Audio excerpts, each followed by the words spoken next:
termaktub dalam pembukaan Undang Dasar RI tahun 1945. Meskipun materi muatan dalam ceramah hakim terlapor menunjukkan sisi keprihatinan hakim terlapor pada situasi perkembangan dan penegakan hukum di negara Indonesia yang sedang tidak baik-baik saja. Hal ini merupakan sebuah kritik sosial yang lazim dilakukan oleh para hakim, oleh para narasumber dalam forum ilmiah. Terlebih para hakim terlapor selain sebagai hakim konstitusi juga sebagai akademisi. Namun sikap dari perilaku hakim terlapor dengan menggunakan baju hitam yang menunjukkan rasa keprihatinan hakim terlapor setelah ternyata dinilai merupakan suatu perilaku dan citra yang tidak pantas sehingga makin membebani dan menurunkan martabat Mahkamah Konstitusi. Hal ini seyogianya dapat diantisipasi dan dipertimbangkan oleh hakim terlapor sebelum menyampaikan ceramah maupun sebagai narasumber dalam podcast agar persepsi publik tentang mahkamah sebagai peradilan tidak makin terpuruk yang berpotensi mengikis tingkat kepercayaan publik terhadap institusi Mahkamah Konstitusi secara kelembagaan. Selain itu, dalam wawancara di Medcom pada tanggal 29 Oktober 2023 ditemukan pernyataan Hakim MK Arief Hidayat belak-belakan dan menyebut kepada Medcom isu bahwa 9 hakim MK perlu direshuffle atau diganti semua. Wawancara tersebut sampai diucapkannya putusan Mahkamah Kehormatan ini telah ditonton lebih dari 1.200.000 pemirsa. Pernyataan tersebut bernada merendahkan martabat Mahkamah Konstitusi yang mengakibatkan kepercayaan publik semakin menurun terhadap Mahkamah Konstitusi. Berdasarkan pertimbangan tersebut di atas, hakim terlapor Arief Hidayat terbukti melanggar sabta kaidah utama, prinsip kepantasan dan kesopanan, butir penerapan pertama yang menyatakan hakim konstitusi harus menghindari perilaku dan citra yang tidak pantas dalam segala kegiatan. Dan butir penerapan kedua yang menyatakan sebagai abdi hukum yang terus-menerus menjadi pusat perhatian masyarakat, hakim konstitusi harus menerima pembatasan pribadi yang mungkin dianggap membebani dan harus menerimanya dengan rela hati serta bertingkah laku sejalan dengan martabat mahkamah. Menimbang bahwa terhadap isu etika terkait hakim terlapor tidak dapat menjaga keterangan atau informasi rahasia dalam RPH yang bersifat tutup, Majelis Kehormatan mempertimbangkan sebagai berikut. Bahwa berkaitan dengan kebocoran informasi dalam persidangan rapat pemusyawaratan hakim yang tertutup sebagaimana ketentuan pasal 40 ayat 1 Undang-Undang 24/2003 tentang Mahkamah Konstitusi yang menyatakan dianggap dibacakan. Kebocoran ini diuraikan secara jelas dan lengkap dalam pemberitaan di majalah Tempo yang berjudul Skandal Mahkamah Keluarga bertanggal 22 Oktober 2023 selang beberapa hari perkara 90/2023 diputus. Majalah Tempo mengurai secara rinci dan jelas peristiwa apa yang terjadi dalam forum rapat RPH saat para hakim memutus perkara nomor 90/2023 yang berdasarkan keterangan majalah Tempo, informasi diperoleh dari 2 narasumber yang salah satunya petinggi MK. Bahwa berdasarkan atas pemberitaan dalam majalah Tempo dimaksud, Majelis Kehormatan kemudian melakukan penelusuran dan pemeriksaan terhadap 9 hakim konstitusi untuk mengungkap bagaimana informasi rahasia RPH bocor ke media, dalam hal ini majalah Tempo. Dari hasil pemeriksaan tersebut, keseluruhan hakim konstitusi menjawab tidak mengetahui siapa oknum yang membocorkan informasi rahasia RPH, ihwal dinamika dalam proses penanganan dan pengambilan putusan perkara nomor 90/2023. Sementara untuk meminta majalah Tempo memberikan kesaksian tentunya akan terbentur pada Undang-Undang nomor 40 tahun 2009 tentang pers yang mesti melindungi sumber informasi. Oleh karena itu, majelis tidak dapat meneruskan dan membuktikan ihwal kebocoran rahasia RPH terkait penanganan dan pemeriksaan perkara nomor 90/2003 dilakukan oleh siapa. Namun demikian, Majelis Kehormatan meyakini bahwa kebocoran informasi boleh terjadi secara sengaja maupun tidak sengaja dilakukan oleh Hakim Konstitusi meskipun tak cukup bukti untuk mengungkap kebocoran informasi pengambilan putusan dalam RPH dimaksud, akan tetapi secara kolektif Hakim Konstitusi terutama Ketua Mahkamah Konstitusi memiliki tanggungjawab hukum dan moral untuk menjaga agar informasi rahasia yang dibahas dalam RPH tidak bocor. Oleh karena itu di dalam Sabta Karsa Utama keempat terkait prinsip kepantasan dan kesopanan butir pendapat ke-9 menyatakan dianggap dibacakan. Dengan demikian berkaitan dengan kebocoran informasi RPH, ke-9 orang Hakim Konstitusi terutama Ketua Mahkamah Konstitusi secara kolektif bertanggung jawab dan harus menjaga agar informasi rahasia yang dibahas dalam forum RPH tidak keluar sehingga berpotensi disalahgunakan oleh oknum yang tidak bertanggung jawab. Dengan begitu, menurut Majelis Kehormatan, ke-9 orang Hakim Konstitusi dianggap telah melanggar prinsip kepantasan dan kesopanan, khususnya butir penerapan ke-9. Menimbang bahwa terhadap dugaan adanya pembiaran yang kemudian menjadi tradisi yang dianggap dibenarkan dalam mengadili perkara, dianggap dibacakan seterusnya. Dalam keterangan yang diperoleh Majelis Kehormatan selama proses pemeriksaan persidangan, terdapat fakta bahwa di antara pertimbangan dalam memutus terdapat variabel pertimbangan yang berpotensi munculnya benturan kepentingan. Sebagai ilustrasi, pada pertimbangan putusan nomor 96 2020 ada benturan kepentingan masa jabatan Hakim Konstitusi dan jabatan Ketua dan Wakil Ketua MK. Selanjutnya dianggap dibacakan. Praktek pelanggaran benturan kepentingan sudah menjadi kebiasaan yang dianggap sebagai sesuatu yang wajar. Selanjutnya dianggap dibacakan. Dengan demikian para hakim terlapor secara bersama-sama terbukti melanggar Sabta Karsa Utama prinsip kepantasan dan kesopanan penerapan angka 1.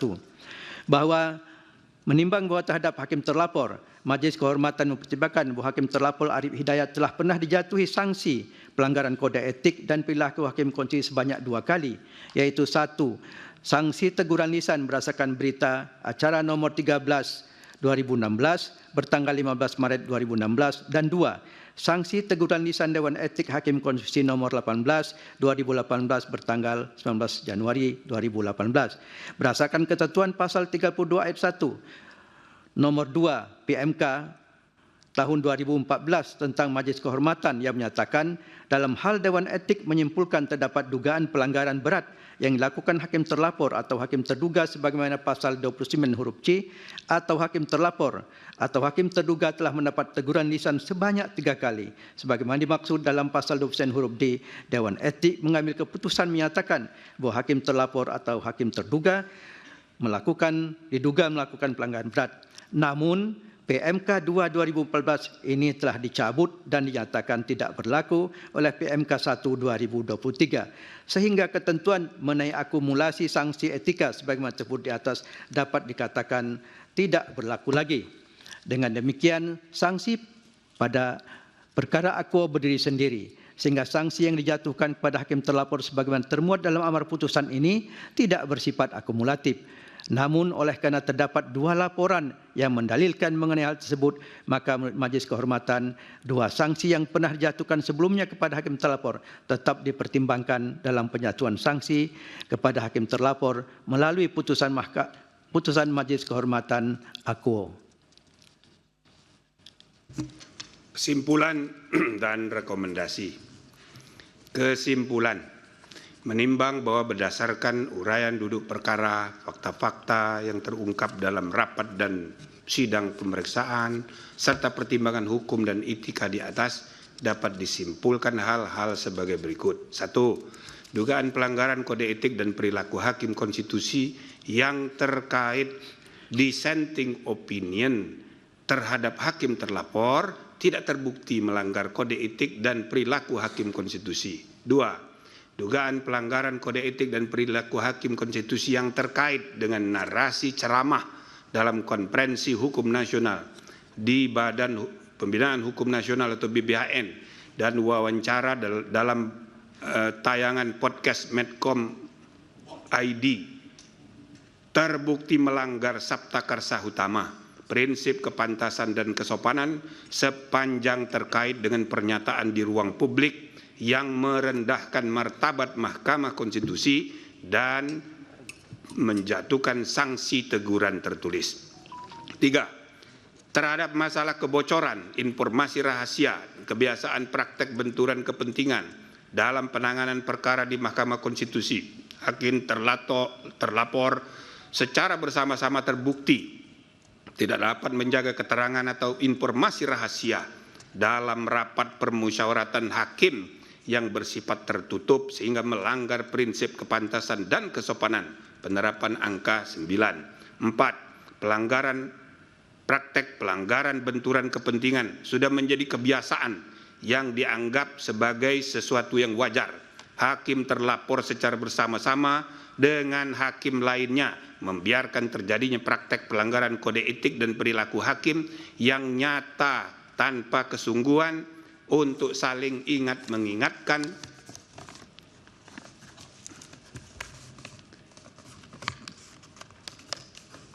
antar hakim termasuk terhadap pimpinan karena budaya kerja yang ewuh-pekewuh sehingga kesetaraan antar hakim terabaikan dan praktek pelanggaran etika biasa terjadi. Dengan demikian hakim terlapor secara bersama-sama terbukti melanggar Sabta Karsa Utama, prinsip kepantasan dan kesopanan penerapan angka 1. Rekomendasi dianggap sudah dibacakan.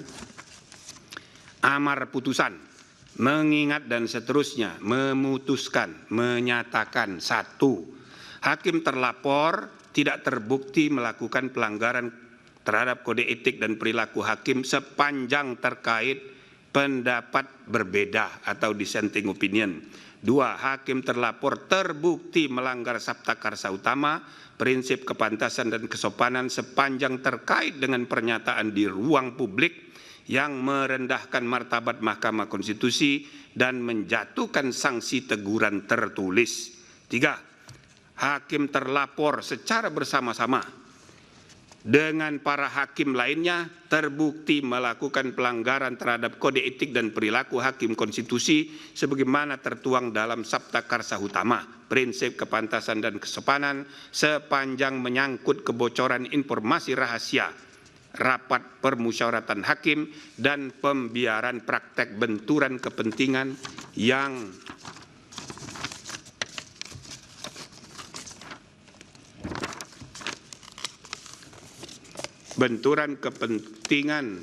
hakim konstitusi dalam penanganan perkara dan menjatuhkan sanksi teguran lisan secara kolektif terhadap hakim terlapor dan hakim konstitusi lainnya. Demikian diputus dalam rapat Majelis Kehormatan oleh 3 anggota Majelis Kehormatan dan seterusnya. Selesai diucapkan pukul 17.33 waktu Indonesia Barat oleh 3 anggota Majelis Kehormatan Mahkamah Konstitusi, yaitu Jimli Asidiki sebagai Ketua Merangkap Anggota, Wahiduddin Adam sebagai Sekretaris Merangkap Anggota, dan Bintan R. Saragi sebagai anggota. Demikian ditandatangani. Baik, saudara-saudara, terakhir sekarang. Mudah-mudahan sebelum maghrib sudah selesai, tapi ini yang paling tebal. Ini dulu.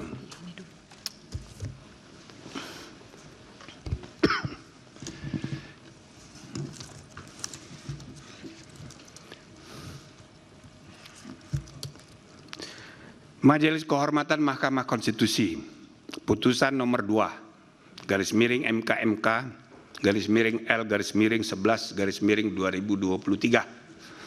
Demi kehormatan, keluhuran, martabat, serta perilaku hakim konstitusi berdasarkan ketuhanan yang Maha Esa, Majelis Kehormatan Mahkamah Konstitusi dan seterusnya. 1. Identitas pelapor.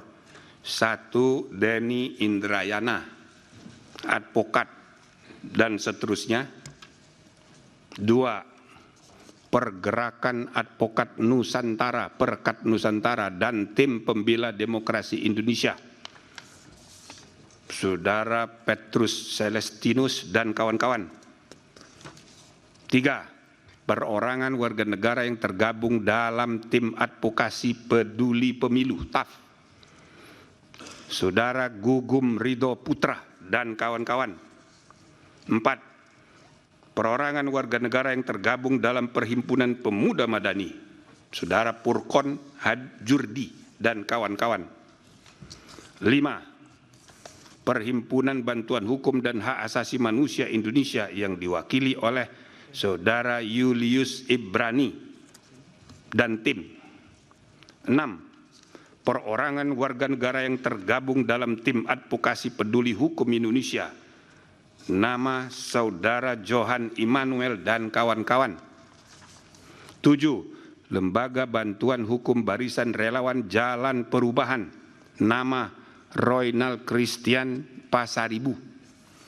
8. Guru besar dan pengajar hukum tata negara, hukum administrasi negara yang tergabung dalam Constitutional Administrative Law Societies atau CALS.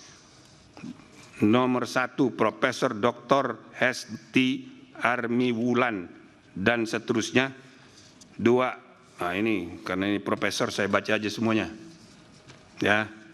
Ini orang-orang pada botak-botak semua ini. Ya, saya ulang ya. 1, Profesor Dr. Hesti Armiwulan, Guru Besar Universitas Surabaya.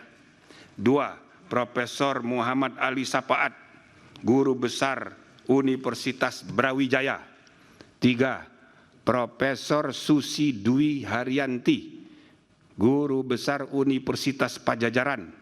4, Dr. Eko Widiarto, Fakultas Hukum Universitas Brawijaya. 5, Dr. Aulia Kasanova, dosen Universitas Muhammadiyah Tangerang. 6, Dr. Dia Al-Uyun, Fakultas Hukum Universitas Brawijaya. 7, Dr. Herdiansah Hamzah, Universitas Mula Warman. 8, Dr. Herlambang Wiratraman, Fakultas Hukum Universitas Gajah Mada. 9, Iwan Satriawan, SH, MCL, PhD, Fakultas Hukum Universitas Muhammadiyah Jogja. Riko Andi Wibowo, SH, LLM, PhD, Fakultas Hukum Universitas Gajah Mada. Dr. Yance Arizona, Fakultas Hukum Universitas Gajah Mada. Beni Kurnia Ilahi, Fakultas Hukum Universitas Bengkulu. Bivitri Susanti, SH, LLM, Sekolah Tinggi Hukum Indonesia Jentra. Ferry Amsari, SH, MH, LLM, Universitas Andalas. 15, Warhatun Najidah, Fakultas Hukum Universitas Mula Warman. Dalam hal ini para pelapor menunjuk kuasa hukum Arif Maulana SH dan kawan-kawan yang memilih domisili dan seterusnya, selanjutnya disebut pelapor KALS. 9, perorangan warga negara tergabung dalam advokat pengawal konstitusi, Saudara Martin Siwabesi dan kawan-kawan, Anggi Tanjung dan Ruth Tobing. 10, Lembaga Bantuan Hukum LBH Yusuf, Saudara Mirza Zulkarnain dan kawan-kawan, selanjutnya disebut sebagai pelapor LBH Yusuf. Perorangan warga negara Ziko Leonardo Jagardo Simanjunta, advokat. 12, Komite Independen Pemantau Pemilu yang diwakili oleh Saudara Kakak Suminta. 13, perorangan warga negara Tumpak Nainggolan. 14, Badan Eksekutif Mahasiswa UNUSIA, Saudara Tegar Apriansah dan kawan-kawan. Perorangan warga negara Alamzah Hanafiah. 16, perorangan warga negara yang tergabung dalam Perhimpunan Advokat Demokrasi Indonesia, Saudara Charles Situmorang dan kawan-kawan. Pekerjaan advokat selanjutnya disebut PADI, pelapor PADI. Bersama-sama maupun sendiri-sendiri menyampaikan laporan dugaan pelanggaran kode etik dan perilaku hakim konstitusi dengan hakim terlapor nama Anwar Usman. Ketua Mahkamah Konstitusi, dan seterusnya selanjutnya disebut hakim terlapor. Membaca laporan para pelapor, mendengar keterangan para pelapor, memeriksa bukti-bukti para pelapor dan hakim terlapor, mendengarkan keterangan, penjelasan dan atau pembelaan hakim terlapor, membaca keterangan tertulis ahli para pelapor, mendengarkan keterangan para ahli, para pihak, ahli dan saksi. Duduk perkara dianggap sudah dibacakan, legal standing dianggap sudah dibacakan.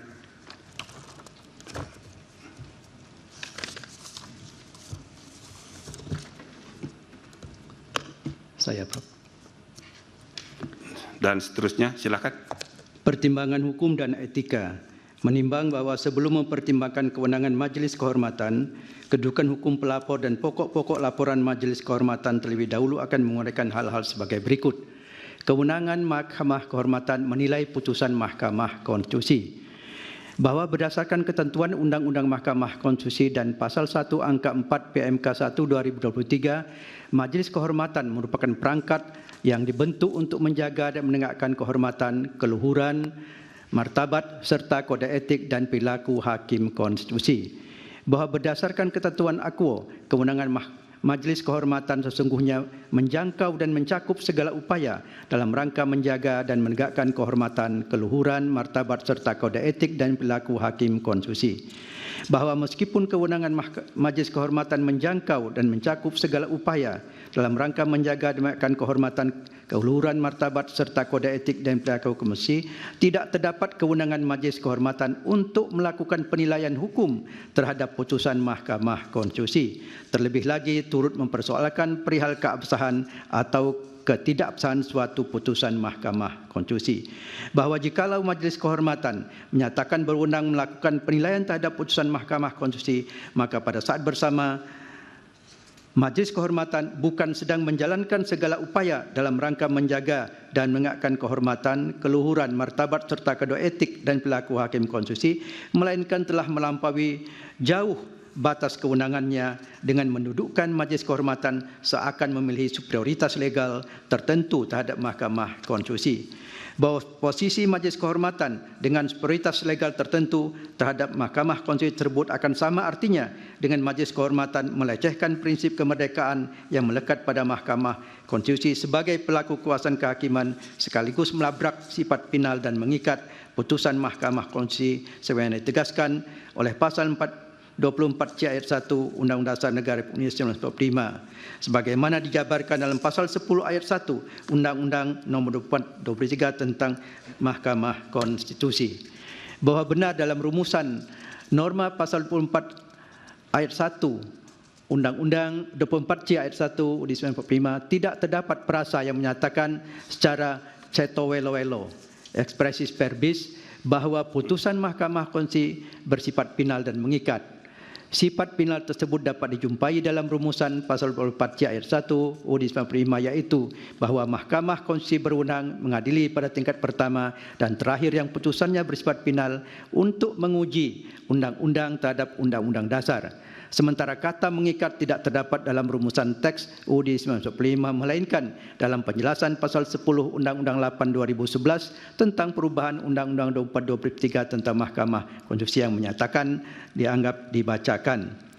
Bahwa apakah karena alasan diatur hanya dalam penjelasan undang-undang atau putusan Mahkamah Konstitusi dan tidak secara eksplisit dalam UUD 45 maka sifat final dan mengikat putusan Mahkamah Konstitusi lantas dapat dipersoalkan, disimpangi atau dimaknai untuk dimungkinkan ada pengecualian, betapapun dilakukan secara sangat berhati-hati dan kasuistis.